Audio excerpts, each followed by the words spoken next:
Assalamualaikum warahmatullahi wabarakatuh. Waalaikumsalam warahmatullahi wabarakatuh. Apa kabar Dik? Udah lama gak ketemu kita? Oh my god, I miss you so much bro. Oh my god. Dika sakit, saya sembuh. masuk. Saya sakit, ya semoga kita sehat-sehat selalu lah, sehat-sehat semuanya. Kalau misalkan kita bicara soal kesehatan, hari ini mahal.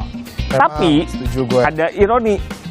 Ada ironi, kalau kita kemana-mana udah rame.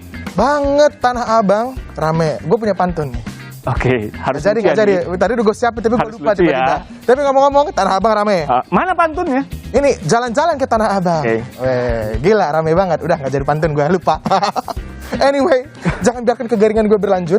Gak cuma Tanah Abang ya, Pak. Pusat perbelanjaan, stasiun kereta api itu sempat rame. Ada orang yang curi start mudik. Itu kan episode minggu lalu kan? Nah, yang akan kita obrolin sekarang adalah Lebaran tiba, pandemi masih ada. Kita mestinya belajar dari India, negara yang saat ini kasusnya gede banget. Udah lebih dari ratusan ribu orang setiap harinya terjangkit COVID-19. Saya akan ngobrol bukan hanya dengan Dika, tapi juga dengan narasumber yang sudah siap. Muhammad Ramdan Pomanto, Wali Kota Makassar. Pak Dhani, apa kabar? Halo Pak Dhani. Waalaikumsalam. Waalaikumsalam warahmatullahi wabarakatuh. Ada juga Habib Hussein Jafar, Al-Hadar, pendakwa dan penulis. Bib, sehat? Halo Bib. Alhamdulillah sehat. Mantap. Dan yang ketiga ada Mbak Ani Berta, nih dari Kompas Siandar. Halo Mbak.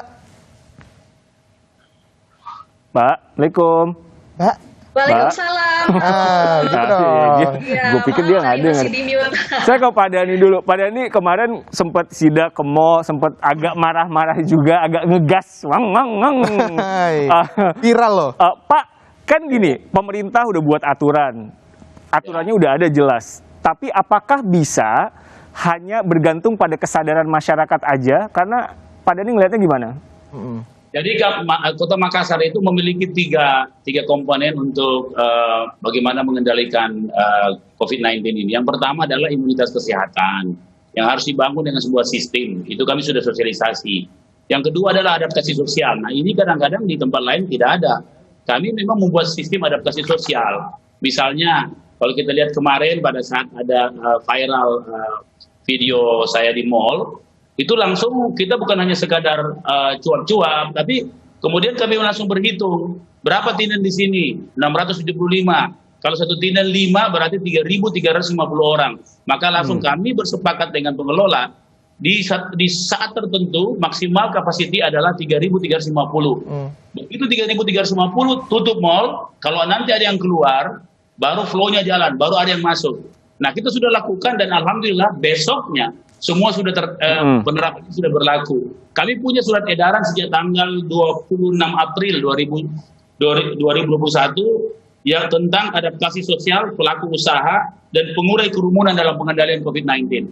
Iya, suratnya udah dari April ya Pak, tapi kerumunannya sampai Mei masih ada aja. Benar. Tapi sekarang di Makassar rata-rata sudah cukup terkendali karena kami punya namanya pasukan namanya Raika. Raika itu adalah pasukan pengurai kerumunan dengan TNI Polri, dengan semua unsur yang terkait bersama-sama untuk mengawal seluruh tempat usaha dan tempat acara. Yang berkerumun diapain tuh Pak? Diurai. Kalau lebih disuruh pulang. Berarti dipisah-pisahin gitu Pak, yang satu di pasar satu, yang satu di pasar lain gitu. Bukan, diurai itu jaraknya Pak, jaraknya dijaga. Ini kan begini Mas. Kata kerumunan itu bukan berarti banyak atau kurangnya orang. Kalau banyak orang, kemudian jarak bisa dijaga per 1,5 meter, itu bukan kerumunan. Tetapi kalau dia sedikit orang, tapi tidak menjaga jarak, itu kerumunan. Jadi kita sepakat dulu soal kerumunan. Nah inilah yang tim pengurai kerumunan, menjaga jarak di antara semua orang, dan memastikan 5M. Gitu. Pak, dikit, kalau mall kan ngaturnya, saya nggak bilang lebih gampang, tapi kan relatif bisa lebih teratur. Tapi kalau pasar tradisional gimana Pak? Nah, pasar tradisional memang rada-rada lebih sulit, tetapi ya kita pakai, ya kita mesti powerful. Saya sudah sampaikan bahwa kalau pasar tradisional tidak diurus, maka kepala pasarnya besok saya langsung selesaikan. Selesaikan itu dipecat maksudnya Pak? Langsung cut gitu Pak?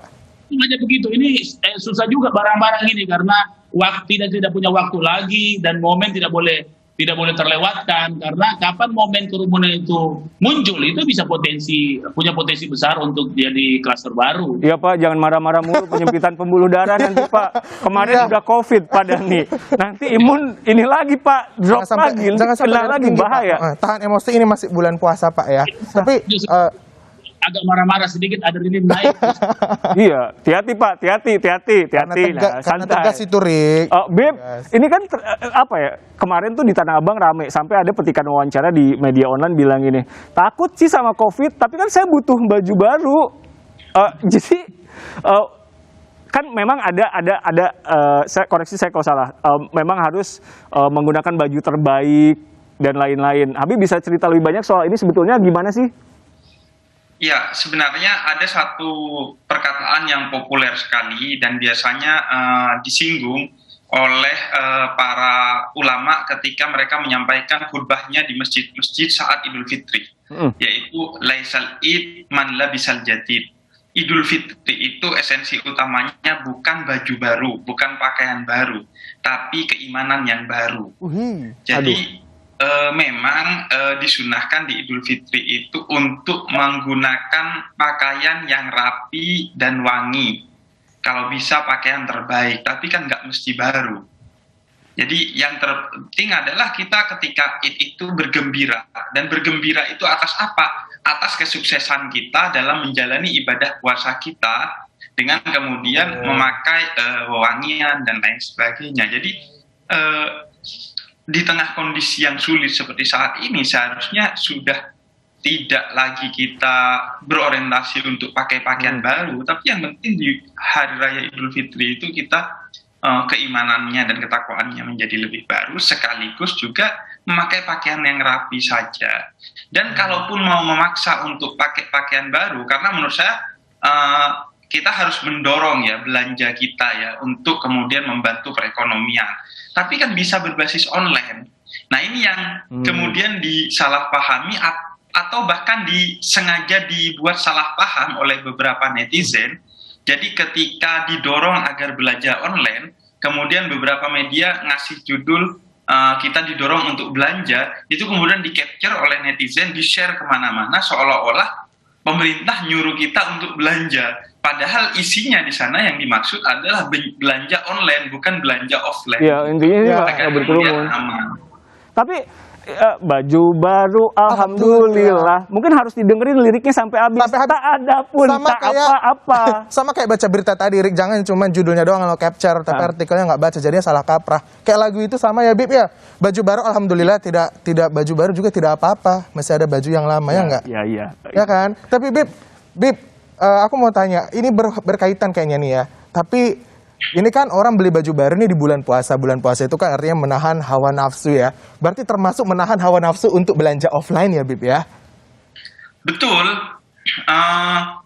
Wallahu la yuhibbul musrifin. Allah itu tidak suka berlebihan. Jadi ketika kita belanja baju baru berlebihan jumlahnya, itu pasti bertentangan dengan nilai Islam. Atau di tengah kondisi yang berat seperti ini, kita masih memaksakan diri untuk keluar rumah, pergi ke pasar atau mall untuk belanja baju baru, itu adalah sikap berlebihan. Jadi justru yang seharusnya sekarang dikedepankan adalah sikap untuk menjaga agar semua orang bisa sehat di tengah Idul Fitri ini. Jangan sampai baju barunya sudah disiapkan di rumah, kemudian pas Idul Fitrinya nggak sehat, kita ada di wisma. Ngapain juga pakai baju baru tapi diisolasi, kagak ada gunanya kan? Perlu diingat bahwa lebih mahal sehat daripada baju baru. Itu kata Riko tadi. Ini ucapan dari seorang penyintas. Saya penyintas, Dika penyintas. Jadi Pak Dhani juga sering cerita tuh, saya ini ngerasain banget gimana kejamnya virus ini. Nah, saya mau ke Mbak Ani dulu. Mbak Ani, beli baju baru? Ya enggak, pertanyaannya enggak gitu. Terdengar receh. Tapi itu boleh dijawab kok. Mbak, apa yang dirimu pikirkan ketika melihat kemarin kerumunan di Tanah Abang, kerumunan di Tamrin City, itu orang banyak banget, agresif banget, dan ngegas banget? Ya, yang saya lihat yang pertama tentunya sangat prihatin. Namun di balik semua itu kita juga tidak bisa memungkiri kalau memang culture-nya orang Indonesia itu memang sukanya bersosialisasi. Lalu dari yang lebaran-lebaran sebelumnya sebelum pandemi itu di Indonesia itu kan pergi ke pasar beli baju baru itu merupakan satu culture yang salah satu bagian dari masyarakat sebagai bagian dari perayaan Idul Fitri itu sendiri, karena melihat dengan euforianya, dengan kenangan di masa kecil pergi bersama orang tua gitu ya ke pasar, melihat langsung barang-barang yang ingin dibeli untuk hari raya itu memang tidak bisa kita pungkiri. Ya, yang kedua juga ini mungkin karena ada euforia vaksin juga yang tentang vaksin ini masih belum banyak masyarakat yang memahami bahwa vaksin ini bukanlah obat gitu. Vaksin ini kan hanya sebagai pencegah. Jadi banyak juga yang sudah divaksin, merasa aman, bisa pergi kemana-mana gitu ya. Kalau saya sih berdoa dan berharap netizennya kayak Mbak Ani semua, hidup kita damai, aman, sentosa. Pak Dhani nggak marah-marah kayaknya. Tapi masalah tradisi tadi Mbak Ani nyinggung banyak banget culture. Di India itu kan sempat turun tuh kasusnya. Sekarang naik boom. 400.000 satu hari, men, rata-rata. Nah, lebih baik kita menghindari itu ya. Salah satunya gara-gara tradisi culture yang tidak memperhatikan protokol kesehatan. Bukan berarti tradisinya nggak boleh, tapi gimana caranya. Nanti deh Pak Dhani akan cerita gimana kalau di Makassar supaya orangnya nggak ngerasa dilarang-larang, Pak Dhaninya juga nggak marah-marah. Oke, tetap bersama kami.